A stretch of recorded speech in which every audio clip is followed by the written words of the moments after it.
Hello and welcome to our show. I'm Janet Lewis. And I'm Dr. Lewis. And we are Green Wisdom Health, home of your low-cost lab work and valuable information. Here to bring you another show today about stress and diabetes. There are many, we got this idea because we've seen many working women coming into our office that are very, very stressed out. And we run their lab and we see that they are very high risk of diabetes because the stress over time has led to them being so. So Dr. Lewis would like to discuss with you today valuable ways about reducing your stress and how to know if you're headed toward diabetic type complications. You may not even know you are. So with that, Dr. Lewis, can you educate us a little bit today about what's going on there? And then we've got some really great questions at the end that we want to address as well. One of the easiest ways to decrease stress is take a course that Janet should teach, is how to train your husband in 101 different ways and decrease your stress. I mean, stress can come from many different areas, and there are times at your workplace that's stressful. There are times it's your spouse that's stressful. She really gave me the look on that. It's like, this seems to be headed my way. I thought we were, actually you're right. It does help with stress when you have a partner that helps take part of the load. It really does make a difference in how bad yours is. Yeah, Ben, you want to look sexy, go wash the dishes and vacuum for your wife.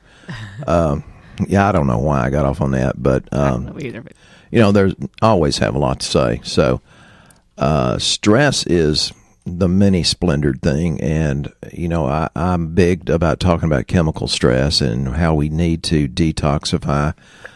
I get questions all the time about I can't sleep. Well, it's usually because you are so full of these chemical stressors that it causes inflammation, but that's one of the very things that can lead to insulin resistance / metabolic syndrome / type 2 diabetes.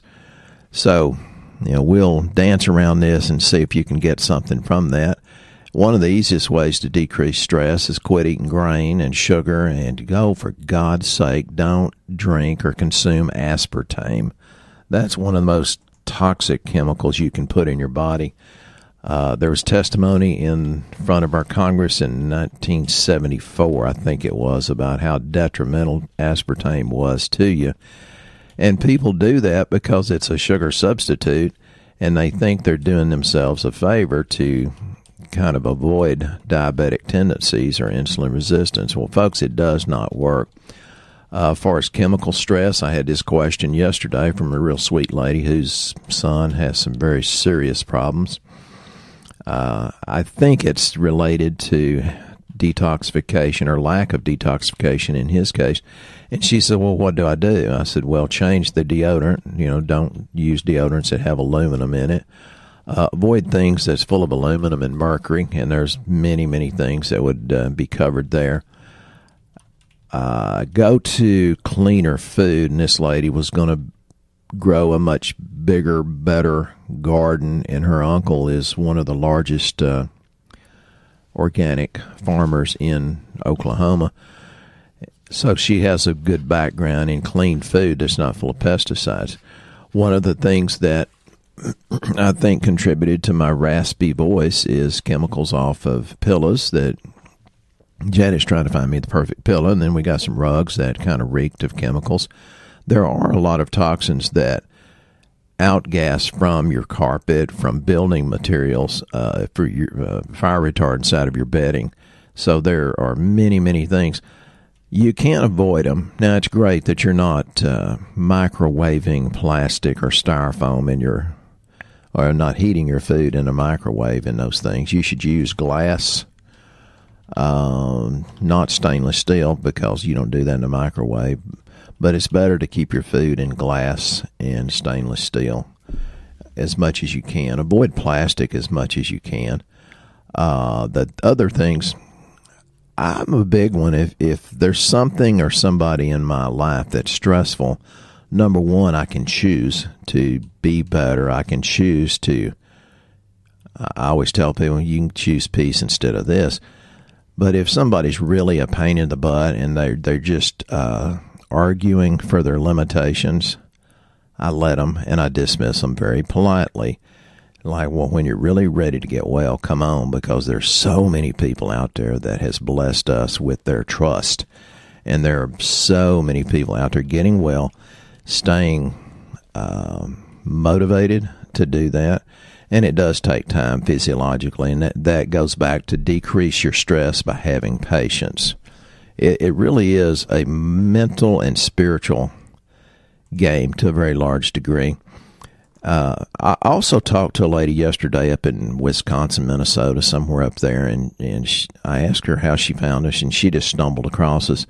She said, but you talk so slow, I have to listen to the podcast on 1.25 speed and speed me up. And I thought that's hilarious. A really, really sweet lady. I can normally tell who's going to get well by the way they take the news that I tell them, and it's a mind game. If you're positive, it's going to get better and better. If you're negative, it's going to get worse and worse. Again, don't argue for your limitations. Argue for the good things that could happen. Give hope a chance. And we're going to get more into the meat of things. Diabetes is a pretty complicated thing, but basically quit eating sugar, quit eating grains, quit eating starchy foods, quit eating artificial sweeteners, and most of the time diabetes can get better on its own. And we do have products that will very much speed up that process. There's also the possibility for you women when you get pregnant. There's hormonal changes that it affects the body's resistance to insulin. Those are the ladies that get gestational diabetes. And if you have that, you know you're going to have that tendency if you don't kind of clean your diet up after you give birth. I read a statistic the other day in 2007, 57 million people had pre-diabetes. That does not count the ones that are diabetic. 57 million. And I read another article that said diabetes is expected to double. It's being called a modern epidemic. So if diabetes is going to double, I don't know what it is now, but 57 million in 2007 is probably double that now. It's a huge, huge burden on our economy with the money that's spent, with the lost days at work, because there's many things that's related to diabetes. And it's stress-induced, whether it's mental stress, chemical stress, spiritual stress, or because your spouse, sits around and won't help you. And I do think women work harder than men. They're always busy. And so when I do wash dishes, Janet does appreciate it. I have to kind of force her to let me help. But men, suck it up and be good to your wife. It's worth it. It's a good investment. So with diabetes growing, there's about, I think it's 14-15% of the men have diabetes, and that doesn't count the ones that are pre-diabetic or insulin resistant.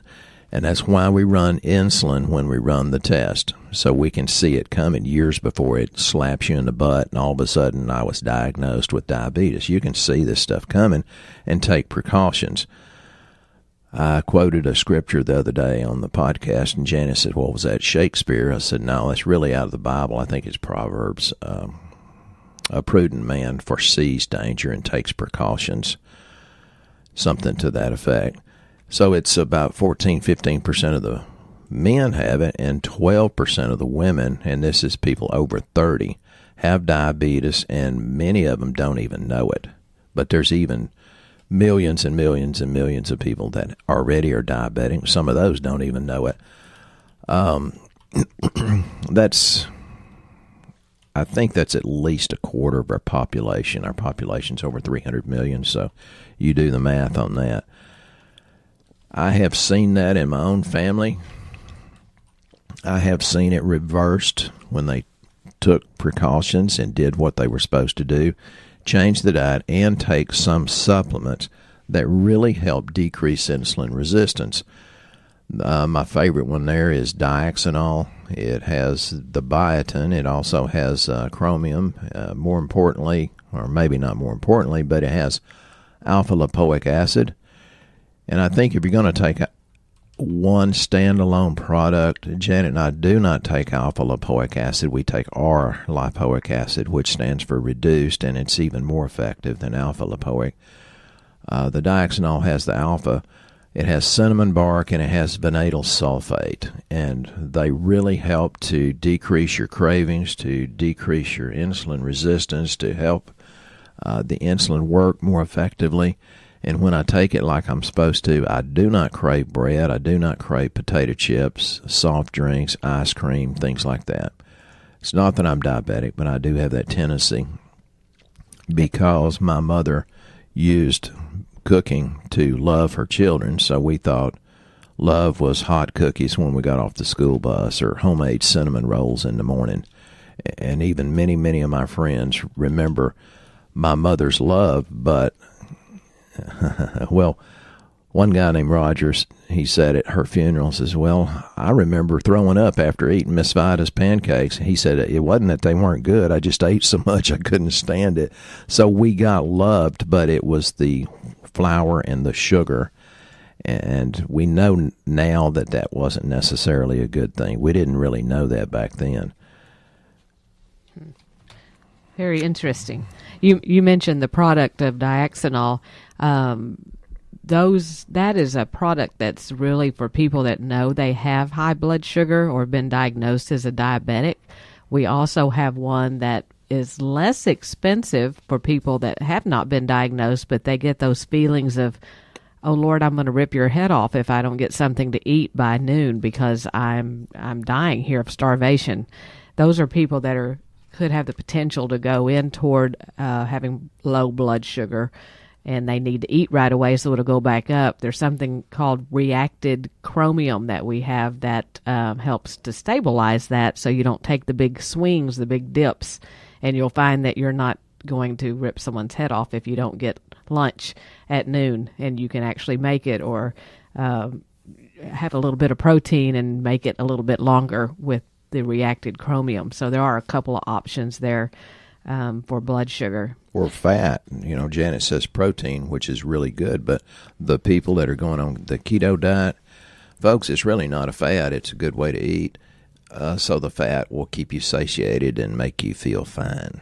And one of the things we do in the morning, because I do have the blood sugar problems, unfortunately, one of the problems I was going to read to you from diabetes is amputations. And my grandfather lost both of his legs to diabetes. So it's been a real goal for me to not go down that route, because that is a very sad, pitiful thing to watch someone that was so vibrant, worked out in the farm like he did, and was so active, and then to see him in a wheelchair later in life and not able to do what he wanted to do because of diabetes. So Dr. Lewis and myself actually mix a drink in the morning. It's called GlycemaCORE, and it's a vanilla-flavored protein drink. And what it does is there are ingredients in there that help to maintain your blood sugar levels. So if you don't have a breakfast that you want to eat in the morning, many of our clients tell us they don't like eating in the morning, you can do a scoop of that, and it will give you some protein and then help you make it through lunch. But there's products in there that are very good at helping with blood sugar, like fiber and omega-3 fatty acids, the lipoic acid that Dr. Lewis was talking about. There's actually chromium in there that I was telling you about as well for blood sugar. So that's all in one product. So you might check into that too if you're someone that likes to skip meals. So go ahead. That's really popular. Yeah. There's many other things that we can talk about. Let's see if we can get around to some of them. Most, I said it's insulin resistance, and that's why we check insulin. And so we find that out, many times years before a person knows that they're headed down that road. Then there's something called leptin resistance. The things you need to do, the simple things, change your diet, change your attitude, quit being stressed. And if somebody's just horribly negative and you can't escape them, then get away from them. But you can exercise, and I'm not a big exercise buff, but I stay very, very active.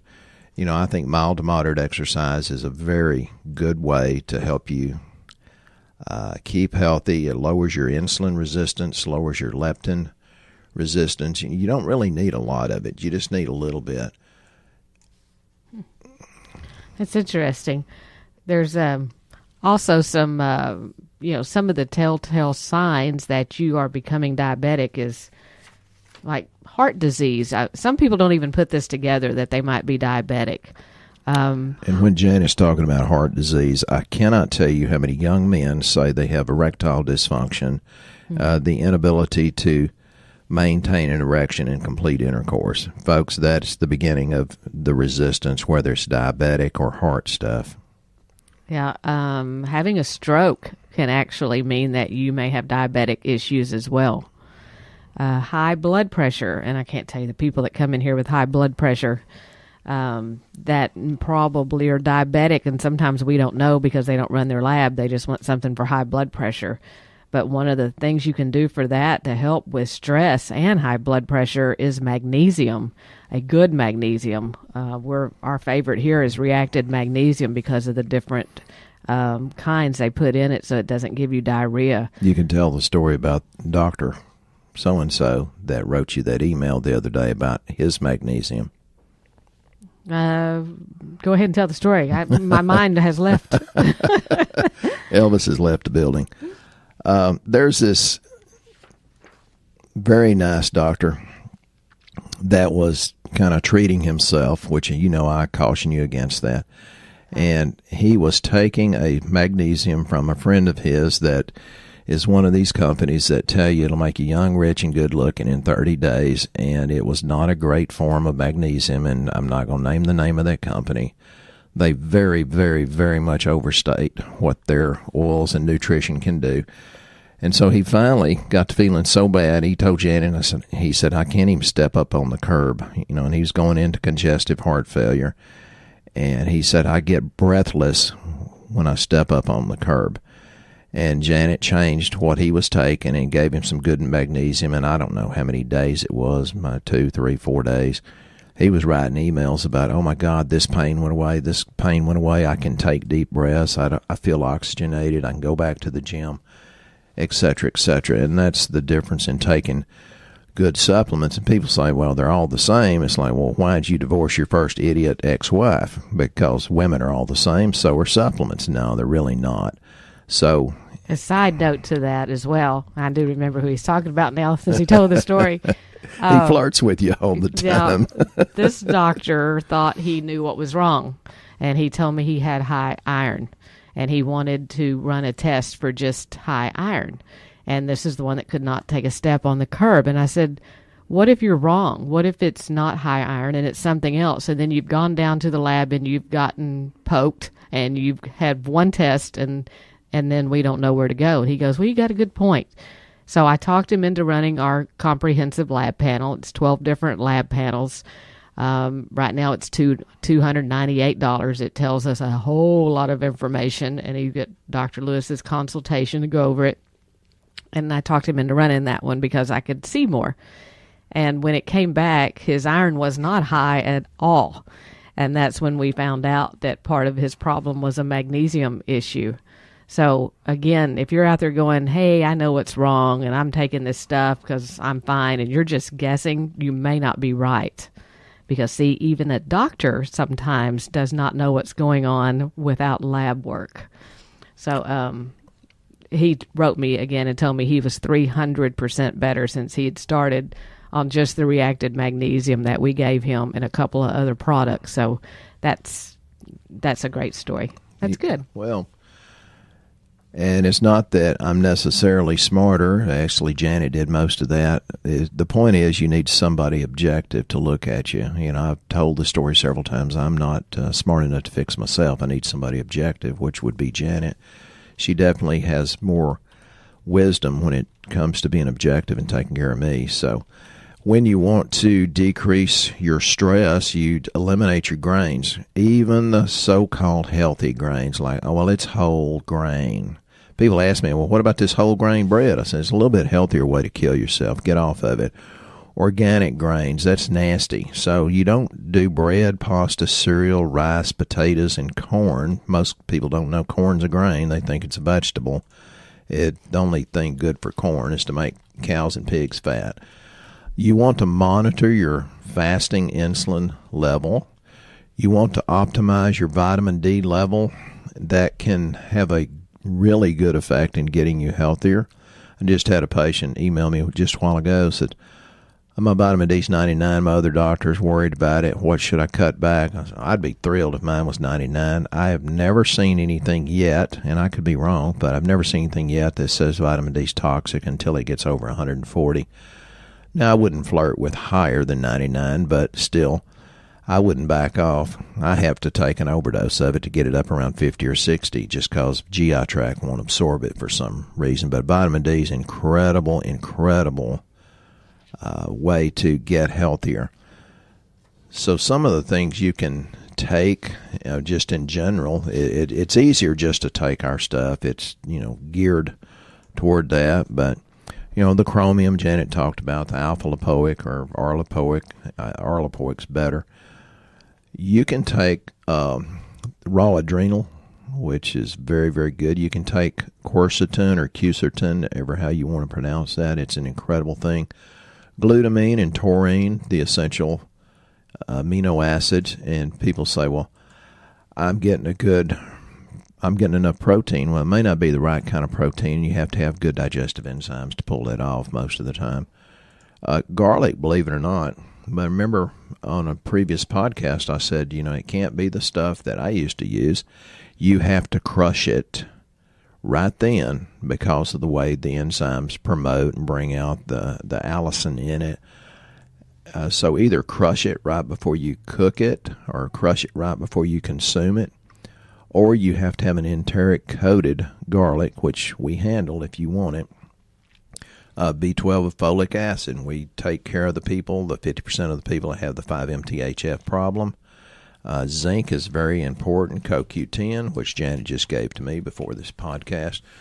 Some of the bioflavonoids, vitamin E is very incredibly important. Copper can be, but you want to be careful with that. All the good mushrooms like maitake, shiitake, Coriolis type mushrooms are very, very good.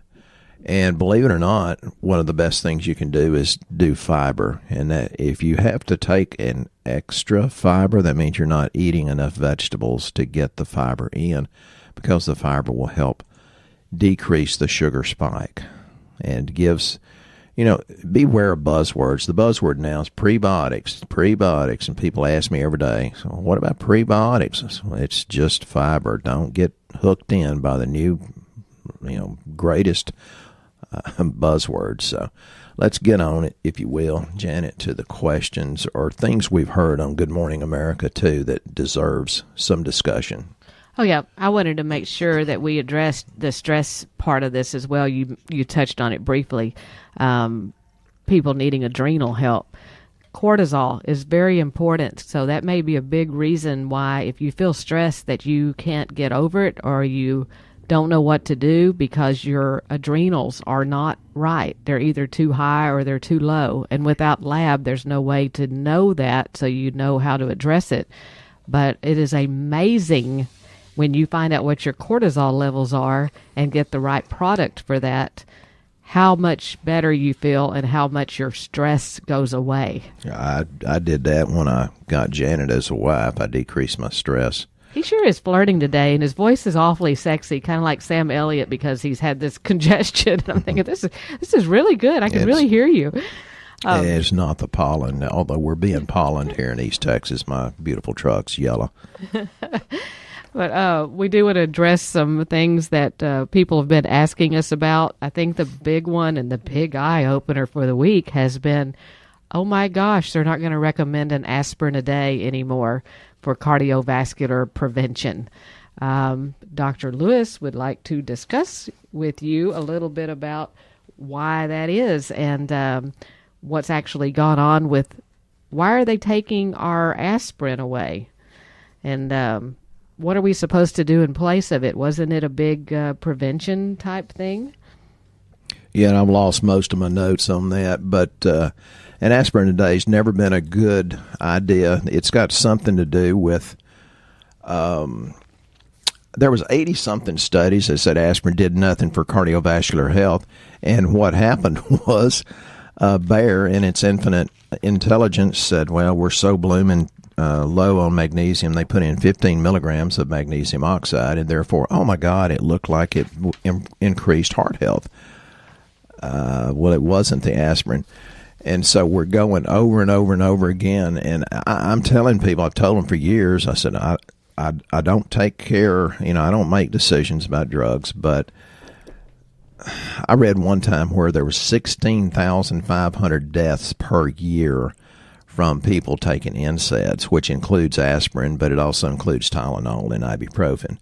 And some of the reasons, and it can create things like gastric bleeding events, gastric ulcers. It has created tinnitus and hearing loss, cerebral bleeding, which is stroke, mortality with the flu. And this is from taking an aspirin. Yeah, Crohn's disease and H. pylori infections. So the thing about it is, you have to chemically create this, and it goes into acetyl salicylic acid. One of the favorite things that I like, you can take the derivatives from willow bark and do a good job. The thing I like the most is called Phyto Ultra Comfort. It has the white willow, which is just as effective as the aspirin without the bad side effects, but it also has Indian frankincense, which is boswellia. If frankincense was good enough for Jesus, maybe we should be taking it, huh? It's got extra different types of boswellia called 5-loxane, which is a trademark name, so it's much more absorbable and better researched. Has turmeric and devil's claw. That's really, really an anti-inflammatory thing. So, again, I lost my notes on that. I think it doubles, an aspirin a day doubles your risk of stroke and makes you 4 times more likely for other cardiovascular events. So, it's not a good thing. I don't recommend it. I might take 2 or 3 aspirins a year, maybe. So, it's not worth the risk, I don't think. Okay. Well, then we have another question, and this kind of ties into our show with the diabetes, pregnancy complications coming from diabetes. But also there was another question about the new drug that is out for postpartum depression. And we noticed that the price tag on that drug was $20,000 to $35,000 per intravenous one dose. It was a whole 60 hours of getting this one dose of treatment intravenously. So is there a more natural forum for someone to do something that has postpartum depression than to lay there for 60 hours and let alone spend $20,000 to $35,000 per treatment? Yeah, there's a massive amount of research on fish oil, and I've gone over some of that. Omega-3 antidepressant diet and brain program. That comes from Harvard Medical School. So people say, oh, these supplements are not approved by the FDA, and they're not well researched. They're researched out the yin-yang, and that's why I throw in some of the research. There is one, postpartum depression is due to low levels of vitamin B, and that's American Journal of Obstetrics and Gynecology. PMS becomes worse with lack of vitamin B. Journal of Lancet, lack of vitamin B causes psychosis. British Journal of Psychiatry. Why don't they promote these obviously well-done studies? And the question, would demand an answer. And I think the answer is there's not hardly any money in it. There's money in pharmaceuticals, and they certainly have their place. But if you can just take good B vitamins and omega-3 fatty acids, why would you not do that? Because 60 to 80% of your brain is fat. I've been called a knothead before, but And the fat is DHA that you get out of the fish oil. And I treat a lot of vegans, but you can't even come close with flaxseed oil or any other forms of omega-3s. Fish oil is where it's at, unless maybe you genetically like krill oil butter, and we carry both. And it's much less expensive than the stuff you see advertised. That's the color red. Essential fatty acids are required for all vital functions of the cells and tissues and makes for a healthier baby. I don't have time to go over all of that, but you're absolutely not doing your baby a favor unless you're well supplemented with the good things, and to make the baby just as good as you absolutely could. So B vitamins and fish oil for postpartum depression, or do it before you get through with the delivery of the baby. So the bottom line is, folks, for $35,000, we could basically treat you here for life and get you well and have a healthy, happy, prosperous life. So we appreciate you listening to our show, and we hope you've learned something again today. And as always, please don't keep us a secret. Please share this podcast, like us on iTunes. We'd appreciate that very much. Write us a nice review. But if you are new to the show, go to our website, greenwisdomhealth.com, fill out the health survey, and let us start helping you today have a life worth living. We'll be back next time with a great show for you. You guys have a blessed week. Once again, our show has come to an end, but your hope in your health is only beginning. If you or a loved one are in need of a different outcome and are waiting for a brighter future, take the first step and go to our website and fill out the health survey. Please don't keep us a secret. If you know someone that could benefit from this podcast, please share this show with your friends and family. You are only one step away from a life worth living.